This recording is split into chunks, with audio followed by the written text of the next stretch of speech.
സ്ഥിരമായി നമ്മുടെ ശരീരത്തിൽ ടാറ്റു ഇരിക്കുന്നതിൻ്റെ രഹസ്യം. നമ്മുടെ ത്വക്കിൻ്റെ പ്രധാനപ്പെട്ട രണ്ട് പാളികളാണ് എപ്പിഡെർമിസും ഡെർമസും. ഏറ്റവും പുറമേയുള്ള കട്ടി കുറഞ്ഞ പാളിയാണ് എപ്പിഡെർമിസ്. തുടർച്ചയായി കൊഴിഞ്ഞു പോവുകയും അതിനൊപ്പം പുതിയത് ഉണ്ടായി വരികയും ചെയ്യുന്ന പാളിയാണിത്. തൊലിപ്പുറത്തെ നേരിയ മുറിപ്പാടുകളൊക്കെ വേഗം മായുന്നത് അതുകൊണ്ടാണ്. എപ്പിഡെർമിസിന് തൊട്ട് താഴെയാണ് ഡെർമിസ്.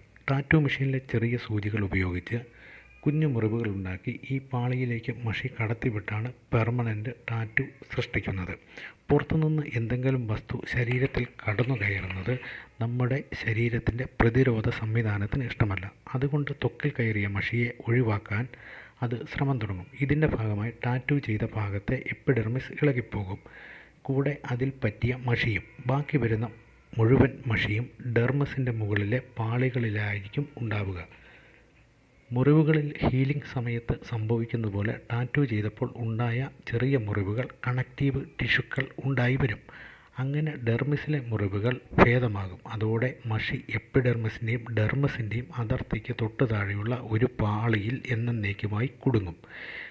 ത്വക്കിൻ്റെ ഉപരിതലത്തിൽ നിന്ന് 1 മുതൽ 3 മില്ലിമീറ്റർ ആഴത്തിൽ കിടക്കുന്ന ഈ മഷി എപ്പിഡെർമിസിലൂടെ കാണാനാകും.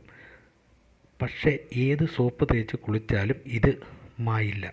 ഇതാണ് പെർമനൻ്റ് ടാറ്റുവിൻ്റെ രഹസ്യം. എന്നാൽ പ്രായം കൂടുമ്പോൾ ടാറ്റുവിന് മങ്ങൽ സംഭവിക്കാറുണ്ട്.